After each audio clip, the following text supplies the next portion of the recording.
So our today's topic is types of machine learning.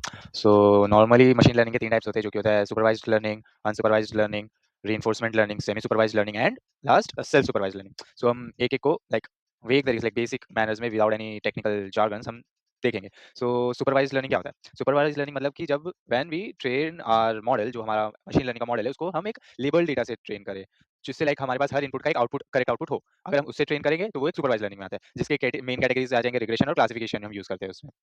And common algorithms जो होते हैं supervise learning में वो होता है linear regression, logistic regression, decision trees and random forest. इनको हम बाद में और डिटेल में हम आगे के शॉर्ट्स में कवर करेंगे. सो एंड आता है फिर अनसुपरवाइज लर्निंग जिसमें होता है कि हम अपने मॉडल को एक अनलेबल डेटा के थ्रू ट्रेन कर रहे हैं जिसमें वो एक हिडन पैटर्न ढूंढने की कोशिश कर रहा है. सो इसमें जो मेन टाइप्स आ जाते होते हैं क्लस्टरिंग, डायमेंशनलिटी रिडक्शन, इसको भी हम आगे के शॉर्ट्स में कवर करेंगे. एंड एल्गोरिथम्स जो कॉमन एल्गोरिथम्स है वो होता है के mean, hierarchical clustering, clustering, PCA which is principal component analysis. And if I talk about next type of ML is reinforcement learning. इसमें क्या होता है कि फीडबैक के थ्रू लाइक हम एक एजेंट हायर करेंगे, वो हमारे मॉडल के साथ इंटरैक्ट करेगा एंड उसको बताएगा कि कौन सी चीज़ सही है, कौन सी चीज़ गलत है. अगर वो सही चीज़ करेगा तो उसे रिवॉर्ड देगा, अगर वो गलत चीज़ करेगा तो उसको पेनल्टी लगेगी या फिर कुछ पनिशमेंट टाइप ऑफ एक बेसिक वेग टर्म में मैं बता रहा हूँ.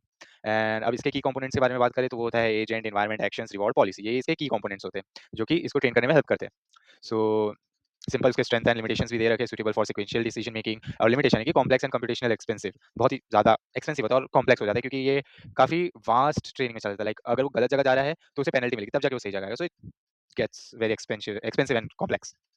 सो अब आता है सेमी सुपरवाइज्ड लर्निंग जो कि होता है हम small amount of label data use करेंगे और एक बड़े अमाउंट का अनलेबल डेटा यूज करेंगे. तो इससे क्या होता है कि जो ये लेबलिंग कॉस्ट होता है कि डेटा को लेबल करना वो कम हो जाता है क्योंकि हम small amount of label data use करें. जैसे आप एग्जांपल में लिखा है जैसे 1000 लेबल्ड इमेजेस है सो 1 लाख अनलेबल्ड इमेजेस है, तो ये एक सेमी सुपरवाइज्ड लर्निंग है. और इसकी लिमिटेशंस क्या है कि इसकी ट्रेनिंग और ज्यादा कॉम्प्लेक्स हो जाती है. सो it is the hardest I guess. So and एक self supervised learning last one, ठीक है. So the model generates its own label from the data. जो डेटा हम उसे देते हैं उसे वो आप खुद का लेबल एक क्लासिफाई करता है, बनाता है. इसका एग्जांपल हो गया जैसे predicting next word in sentence, mask language modelling, image reconstruction tasks, ठीक है.